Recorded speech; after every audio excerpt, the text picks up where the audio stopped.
আমি jasmine Nahar, advocate, Mymensingh জজ court. আমার হাজবেন্ড ডাক্তার আব্দুর রব, ময়মনসিংহ মেডিকেল কলেজ হসপিটাল।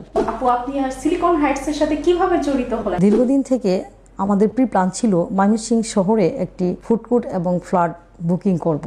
অনেক খোঁজাখুঁজির পর হঠাৎ দেখতে পেলাম ময়মনসিংহের প্রাণকেন্দ্র যেখানে রয়েছে আমাদের প্রেস ক্লাব ময়মনসিংহ শহরের, তার পাশেই একটা সিলিকন হাইটসের বিজ্ঞাপনটিতে আমি পরে দেখতে পেলাম এখানে বিভিন্ন দোকান, তারপর বিল্ডিং বুকিং চলছে।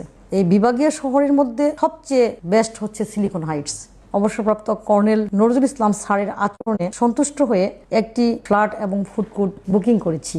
আমি কর্নেল স্যারের সাথে কথা বলে দেখেছি, তার মন মানসিকতা অন্যরকম। তার কথার সাথে কাজের বাস্তবে 100% মিল রয়েছে। প্রত্যেকটা ক্লায়েন্টকে নিজের পরিবারের সদস্য মনে করেন এবং মাঝে মাঝে বিনোদন শেষে খাবারের আয়োজন করেন।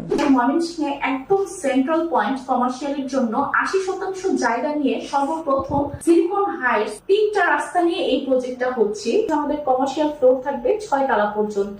রেসিডেন্সিয়াল পার্টটা আমরা আলাদা করে দিয়েছি, যার ফলে রেসিডেন্সিয়াল আর কমার্শিয়াল যে হ্যাসেলটা সহ্য করতে হবে সেটা আমরা রাখি। ফ্ল্যাট ক্রয় করার পর আমার মনে হয়েছে ওই অফিস স্টাফ যা আছে সিলিকন হাইটসের সবাই আমার পরিবারের একজন সদস্য, এরকম মনে হয়। চেয়ারম্যান স্যার আছে, পরিচালক স্যার আছে, তারা কিন্তু আমাদেরকে অনেক স্নেহ করেন, ভালোবাসেন এবং মাঝে মাঝে দাওয়াতও করেন, কারণ বিভিন্ন ইভেন্টে আমাদেরকে ইনভাইট করেন। আমরা এসে অনেক মজা করি, আনন্দ ফুর্তি করি। প্রত্যেকটা ফ্লোর আছে আমাদের 34,000 স্কোয়ার ফিট, যার মধ্যে হচ্ছে আমরা 5,000 স্কোয়ার ফিটের ভয়েড রেখেছি। 2টা অ্যাক্সিলেটর থাকবে সেখানে, আর কমার্শিয়াল লিফট থাকছে 8টি। আর সম্পূর্ণ মার্কেটটা হচ্ছে সেন্ট্রাল এসি করা। তো আপনারা বলতে পারেন ময়মনসিংহ সিটির মধ্যে ছোট্ট একটা বসুন্ধরা চলে এসেছে।